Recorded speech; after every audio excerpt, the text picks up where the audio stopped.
Bird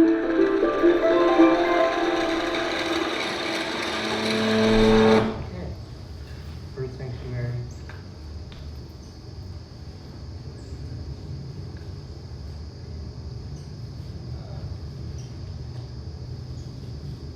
Wednesday, September 24th, it is 6:10 a.m.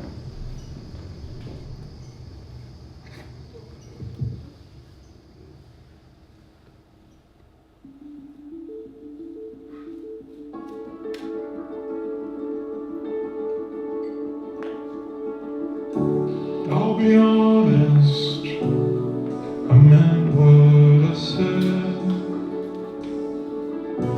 I'm cool, I'm fine, I'll call you mine in my head. Do you remember when we first met? I don't recall the scene at all, admitting my first step.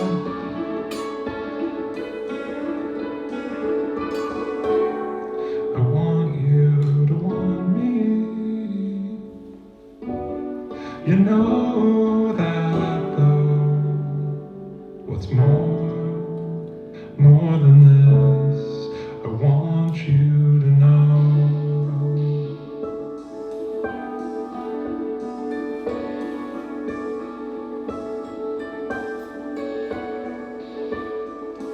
I'll be honest, I forget what I meant. I'm sweet, I'm fine, I'll draw the line in my bed.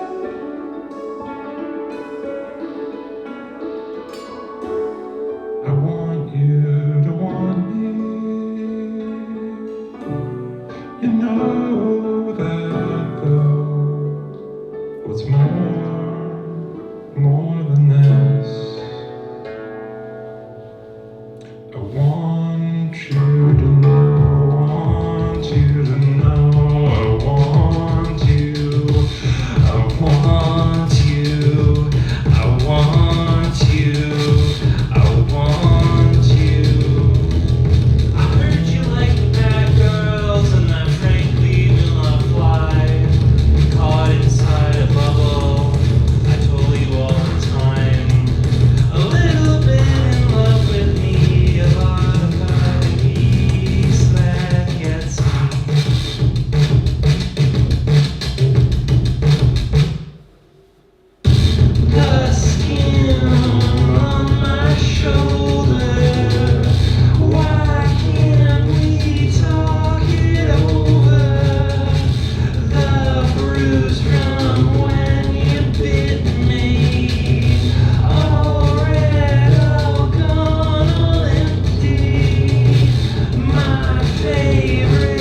This instrument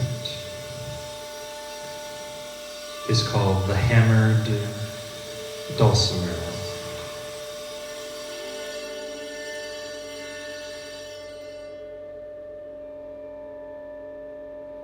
It is an American folk instrument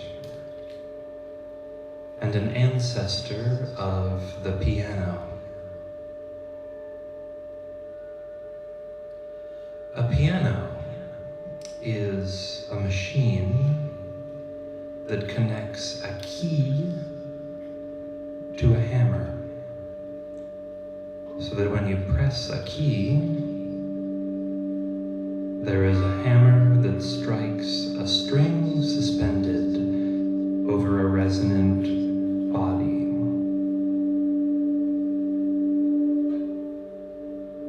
The dulcimer takes away the machine and puts the hammer in my hand.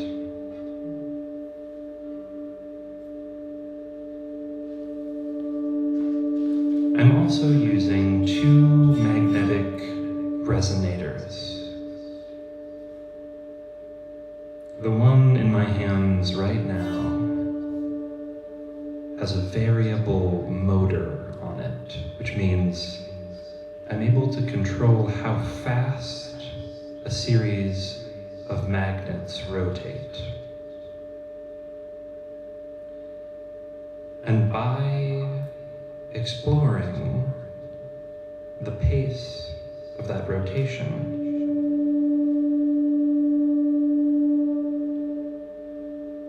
we can uncover overtones in the strings themselves. Sounds that are always there when the hammer strikes the string,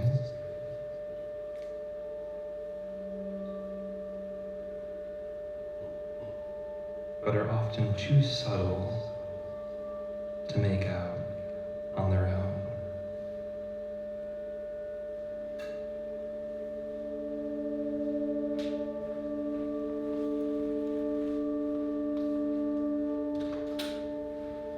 Now, because the hammered dulcimer is a folk instrument, there are no standardized methods of construction. Every luthier has their own methodology, and every dulcimer player has their preferred luthier. This one was constructed by a man named Chris Foss. Chris lives in Joy, Illinois.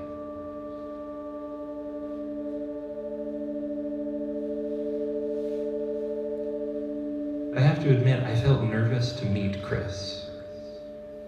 Part of that is because of some prejudices that I hold against the rural United States, some of which is true and some of which is not true. But I had a lovely conversation with Chris. We talked about his experimental dulcimers, of which this is one. This dulcimer doesn't have a back. It's unconventional for the instrument. Instead of an enclosed body meant to hold the sound, it's an open-backed instrument meant to release the sound. It's an instrument built for projection.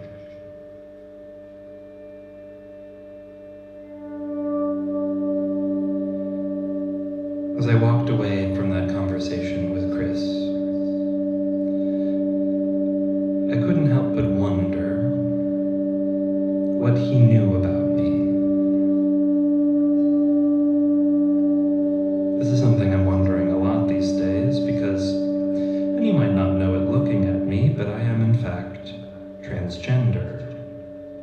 Or at the very least, fooling around with my body in ways unconventional that sometimes make people a little uncomfortable.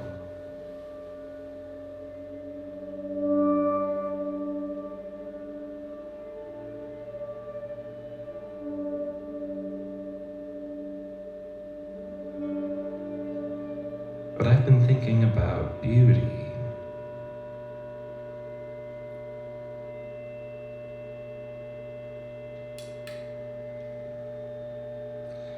And if beauty is indeed actually everywhere, which I suspect it might be,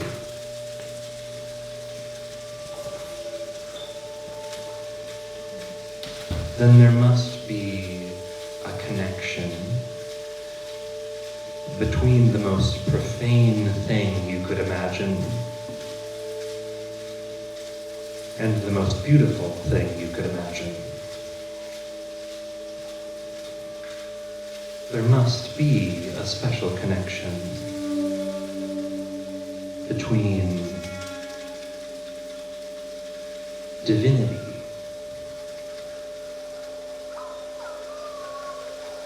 and profanity.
There's a theory that the whole world was created by a feminine sound wave.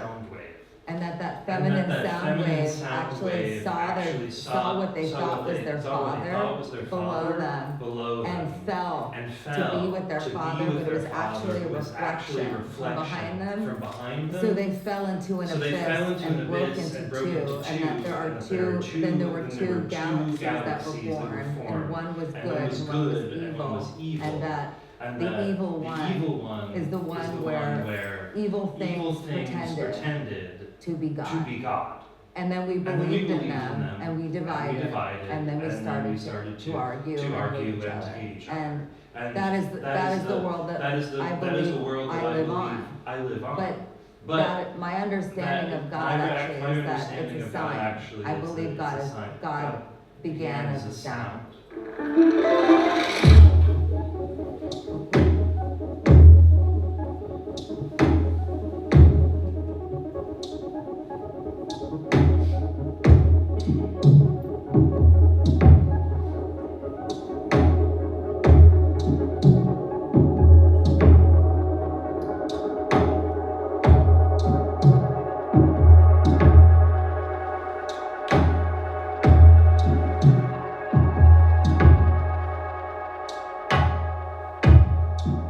To start, a definition.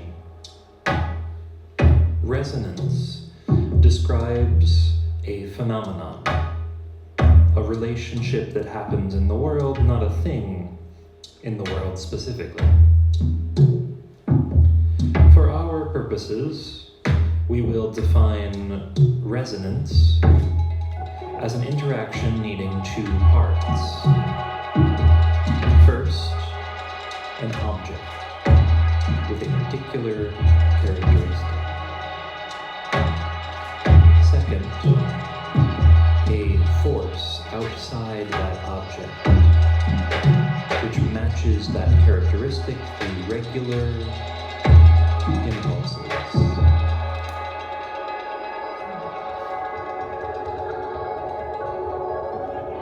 The example par excellence of resonance is a swing set. If you put a child on a swing set and push them at regular intervals, you can get them moving quite fast without a lot of effort. The object is the child on the swing. The characteristic of the object is the rhythm of the pushes that makes the swing go. It takes just the correct rhythm. If your frequency is misaligned, then the resonance doesn't show itself. Those regular impulses have an interesting nature, which is that you can get a lot of energy out of them. Theoretically, infinite gain in amplitude. In other words, the swing set can rotate a full 360. There are other ways that things can resonate. There is the opera singer and the wine glass, which is a sympathetic resonance. There is the orbital resonance of the stars and planets, the harmony of the spheres. There is the electrical resonance of a device like a radio, which lets the object select a specific frequency over all of the others.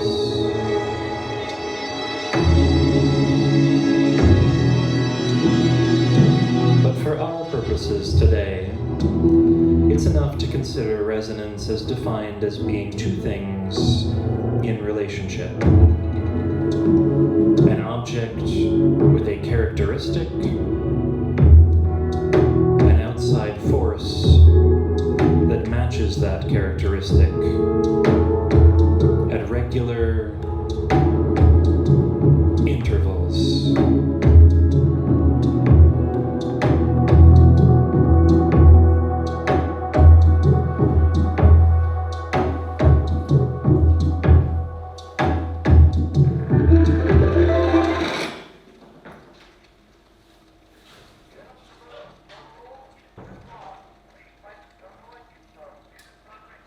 This recording is the oldest known recording of the hammered dulcimer. It is recorded by Thomas Edison in 1901, 125 years ago. And Roy Gibson is the name of the man who's playing the hammered dulcimer. It was recorded onto a wax cylinder, and then it was digitized by a lab in California, which is how it comes to your ears now. Hello. Wax cylinders are extremely lossy recording mediums. In other words, every time you play a wax cylinder, it loses a bit of information and descends into noise. That's why this recording is so fuzzy. It also means that this is the highest fidelity we will get of Roy Gibson playing the hammered dulcimer.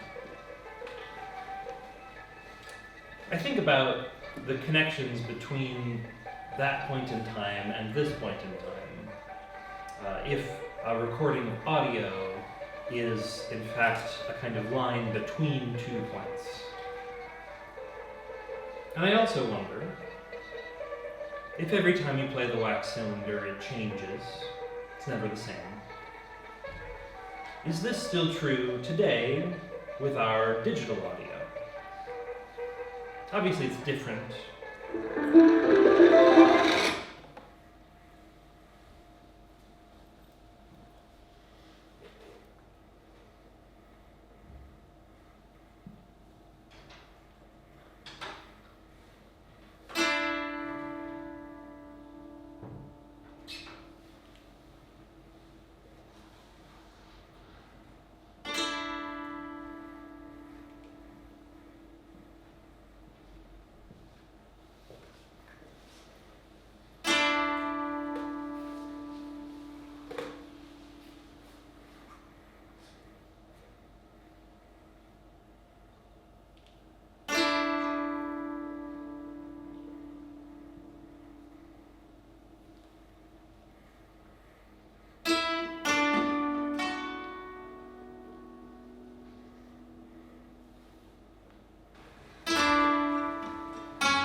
Irresistible you, I'm fine, white knuckling. What did I expect? Some kind of respect from a rich child. I told you I was happy. Now I wonder if that's true.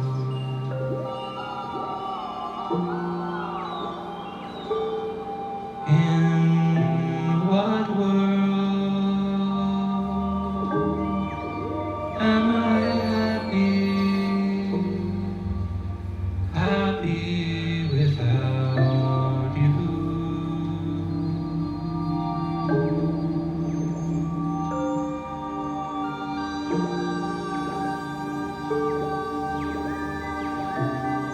Touch the same way, but nothing's the same. I want never ending. I know I'm to blame. No promises made. I knew from the moment I saw you in the street light, and it's sweet until it's true. But I'm different from me, from you too.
You called it blue,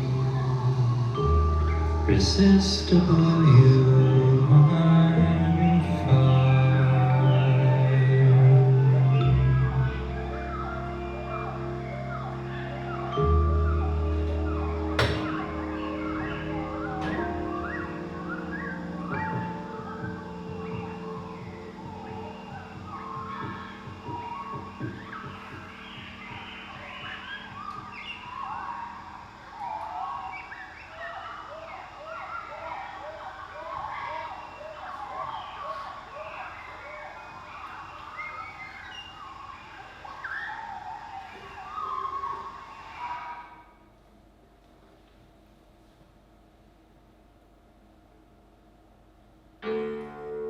Now, I've told you that this instrument is an ancestor of the piano.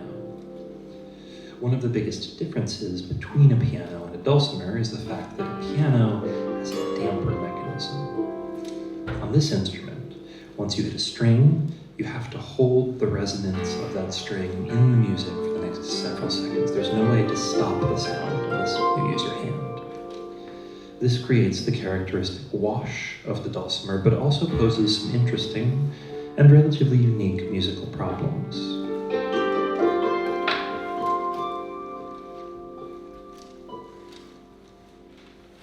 As far as I can tell, there are two kinds of problems here: the harmonic problems and the melodic problems.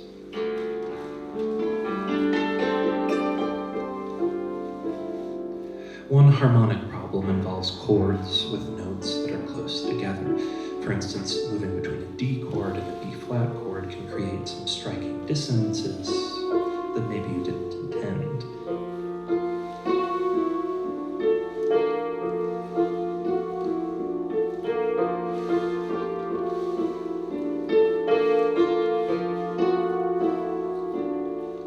Another harmonic problem is the fact that low notes hang around and draw your ear to them. So even when you reach the end of the phrase, you might still hear a harmony that isn't quite resolved.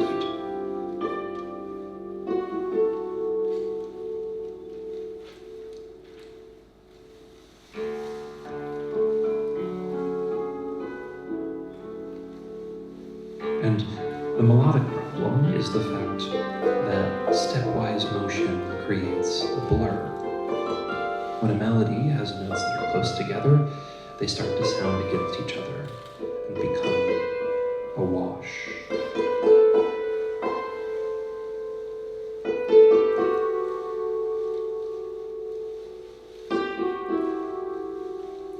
All of these problems have to do with the important relationship between resonance and time. And this instrument has a lot to say about both.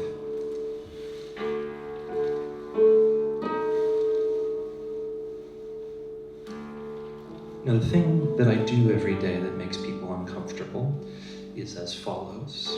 Every morning, I put 3 blue pills under my tongue.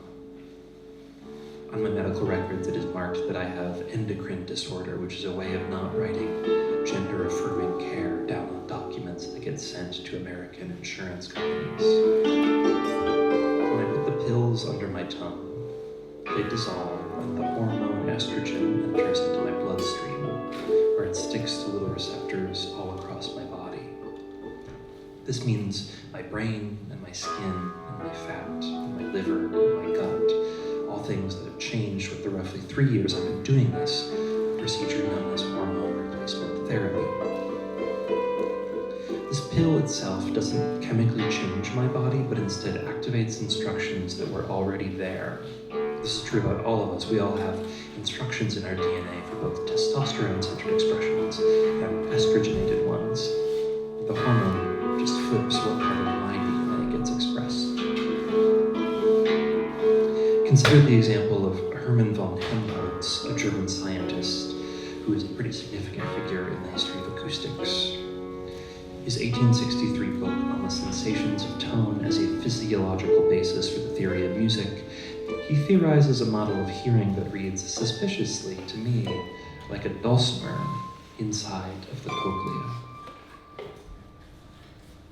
Now suppose we were able to connect every string of a piano with a nerve in such a manner that this nerve would be excited and experience a sensation every time the string vibrated. Then, every musical tone which impinged on the instrument would excite a series of sensations exactly corresponding to the pendular vibrations into which the original motion of the air had to be resolved. By this means, then, the existence of each perfect tone is exactly so perceived, as it really is perceived by the ear. Now, to be clear, this is not how hearing works. It's not wrong in the sense that the cochlea has a bunch of fibers that react to frequencies coming into the ear, and certain parts respond more to certain frequencies higher level. But Helmholtz imagines a set of bounded, discrete, and fixed strings in the ear. The reality is much messier. It involves fluids and hair cells that change tension in the process of being excited, and the amplification of small sounds and the attenuation of loud ones, and brain filtering and emphasizing certain frequencies over others. The body changes the signal as it receives it.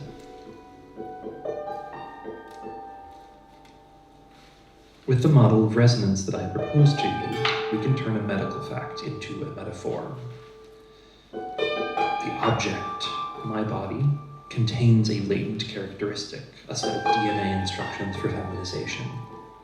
And the outside force is the blue pill, taken at a regular rhythm, which happens to be every time the sun comes up. What is appealing to me about the metaphor of resonance is that the latent femininity of my body is both something that is fundamentally baked into my being, that is to say, I was born this way, and something unfixed, something that emerges through the specific dialogue of my body, the ignored instructions of my brain, and the active choices that I make as a living creature. It is a changing system, changing itself. And there are other ways to think about resonance. Maybe resonance is the energy released when sameness occurs, when a frequency matches a body, that body releases energy. So when my body sees a hormonal instruction it's able to follow, it does so. And in the process, it releases energy. It creates fat near my breasts. It changes the neurochemistry in my head.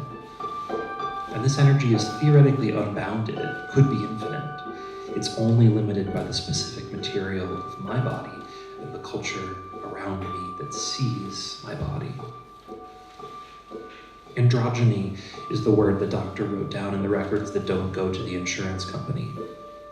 The word is a bit confusing in that it doesn't point in any specific direction, but is relative, towards not man or towards not woman, towards something imaginary, a powerful but unfocused imaginary. My body is in the process of departing from itself. My shape has been changing dramatically. I want to be perceived for who I am and the choices I have made, but a body that transgresses is hard to see. I can feel it though. It changes through time, and maybe this is enough.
Numbers counting to nothing, to stop. But maybe all the same. You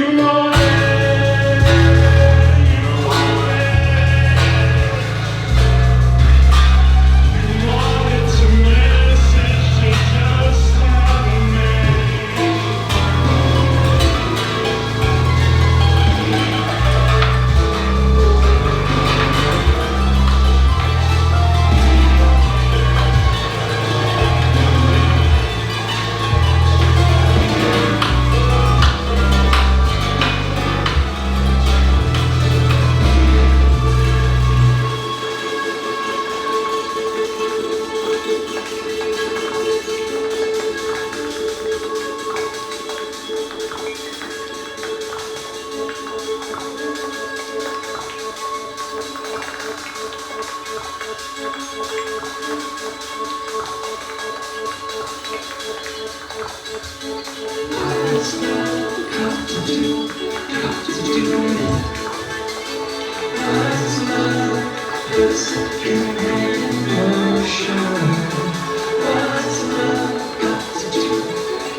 So behind me, you'll see, I know it's a little funny because it's that way, but that is a spectrograph. A spectrograph is a way of visualizing digital audio. Now, you might be familiar with the waveform, which is shows the amplitude of sound over time, how loud it is. The spectrograph is a way of visualizing the same information, but it shows you the frequency spectrum as well. So up here are high frequencies, and down here are low frequencies. And you can visually tell where things happen and how high they are relative to other things. But also looking at it, you can't really tell what it is. So let's take a listen to it.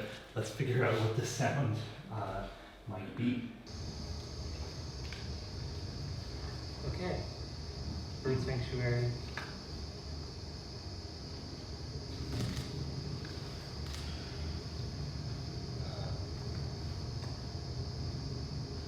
Wednesday, September 24th. It is 6:10 a.m.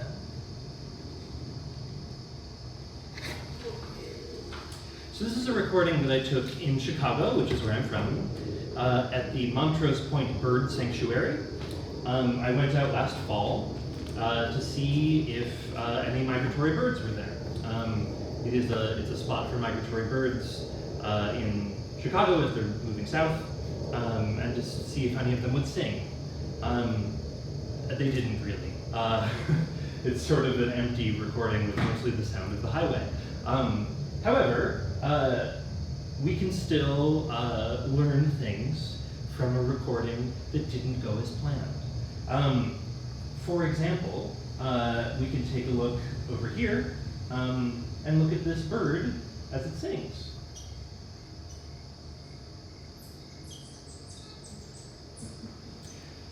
Another thing that we can do is we can take a look at the different layers of the frequency spectrum. So if you work with field recordings, you'll find that animals will generally stick to one particular frequency range and leave room for others to occupy different space. So you can see a great example of that here in, let me do my, here we go. Oh, not that one. This one. So you listen to this. Oh shoot, I didn't do the, I have to hit this button which lets you only hear what's in the box. Here's what's in the box.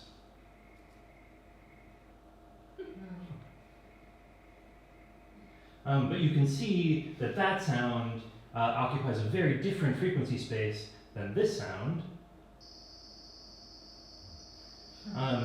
And the bird, of course, is sort of floating around through it, but you'll also find this with birds too, is that birds kind of occupy different frequency spaces.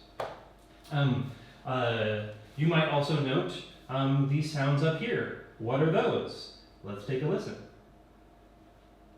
You can't hear anything. That is ultrasonic information. That's sound that is beyond the range of human hearing, and we don't have access to that. That part of the sound world. This is above 20,000 hertz, which is around the cap of how high a human being can hear. However, a wonderful thing about working with digital audio is that you can manipulate these sounds to hear them, to hear things that you wouldn't be able to otherwise. So what I'm going to do is I'm going to use a process called resampling, which I won't get into the specifics of. Basically what I'm doing is I'm stretching out the audio, and by stretching it out, I'm also lowering the pitch. You can think of the way when you have a record on a turntable, and when you slow it down, it goes. That's what we're doing with this sound. We're slowing it down so that we take these sounds that we normally can't hear and put them down into the range of human hearing. So we'll do that process real quick. And this is what those sounds sound like when they're slowed down. So this is much slower than what it would be in real life. It would be a lot faster.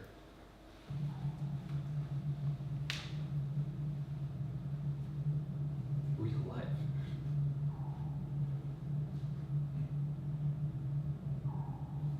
This is real life. That's the sound of a bat. That's the sound of a bat echolocating. And of course it's way fast and it's also way high. But they're sending these chirps out. Those chirps are reflecting off of other surfaces and they're able to tell based on the echo what is around them. I find the fact that ultrasonic frequencies exist to be kind of terrifying existentially. The thought that there could be information out there that is sort of beyond my comprehension. Another great example of this is if we go to the bird that we heard earlier. When you slow it down, you get to hear all of the individual pitches that the bird is going through, and it sounds like a dinosaur.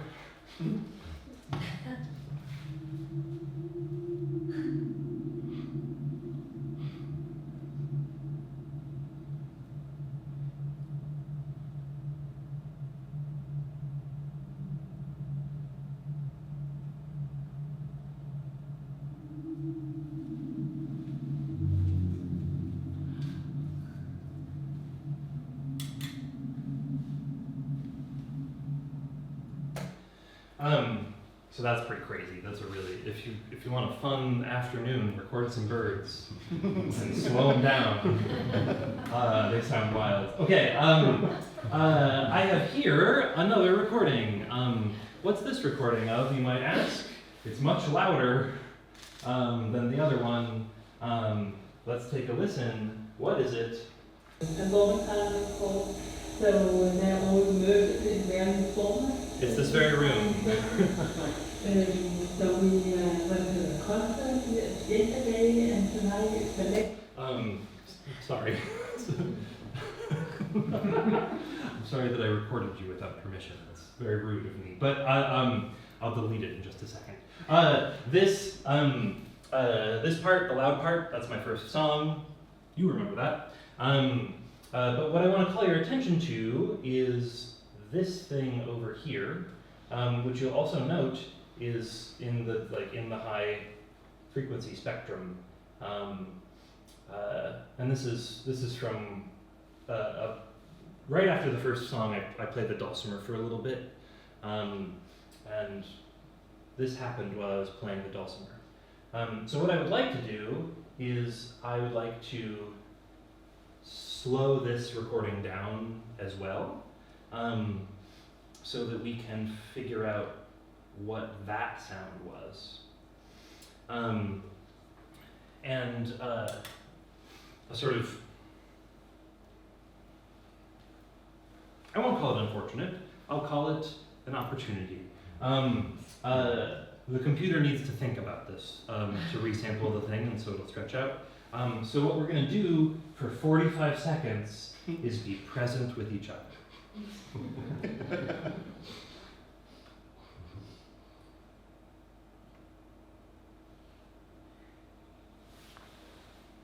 Sounds like the Finnish ways of being present. The quiet way.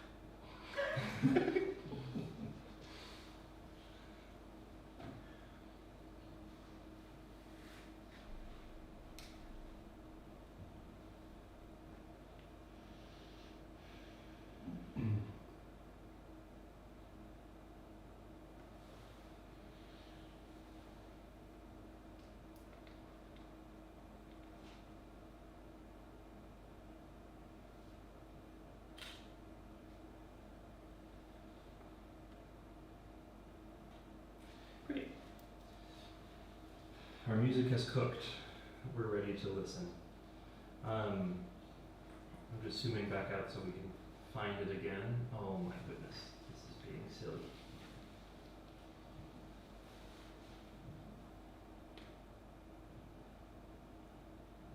Where is it? Oh, right, because this is the first song, and then this is the... Ah, there it is. This happened while we were here.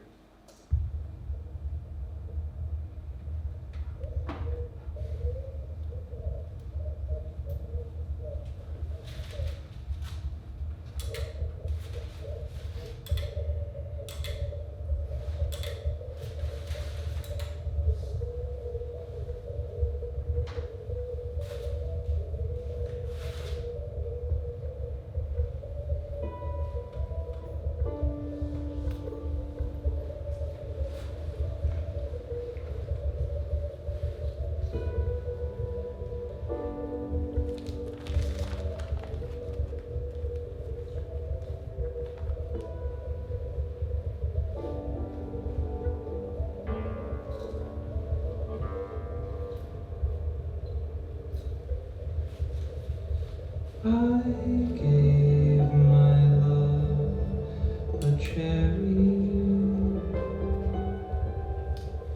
that had no stone.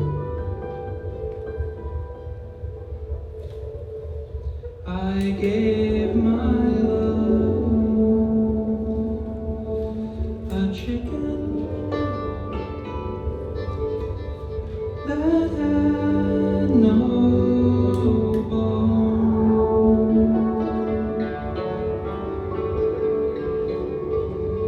I gave my love a baby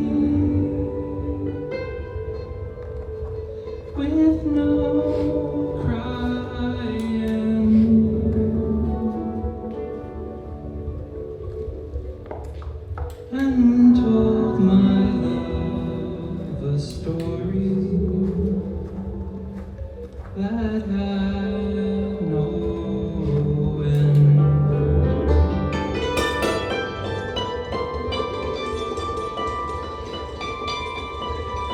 How can there be a cherry that has no stone? How can there be a chicken that has no bone? How can there be a baby with no crying?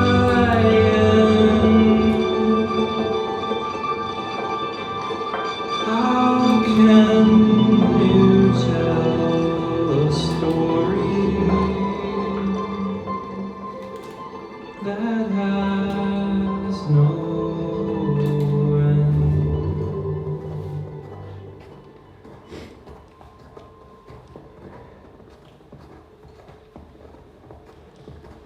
A cherry when it's blooming,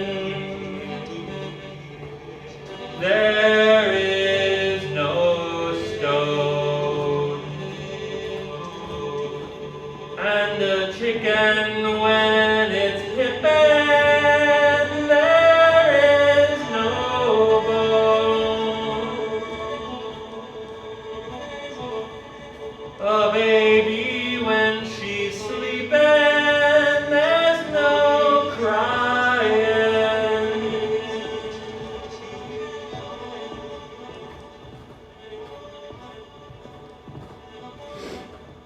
And when I say I love you, it has no end.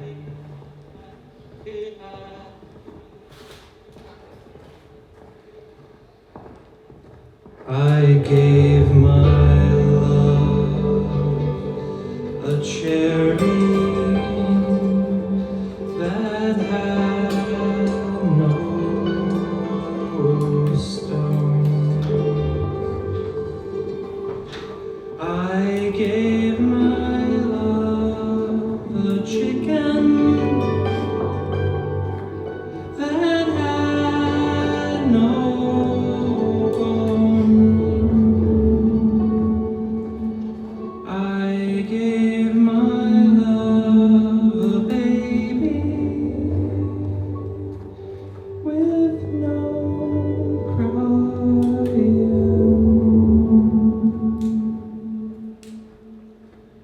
And told my love a story that had no end. That had no end. That had no end. That had no end. That had no end. That had no end. That had no end. That had no end.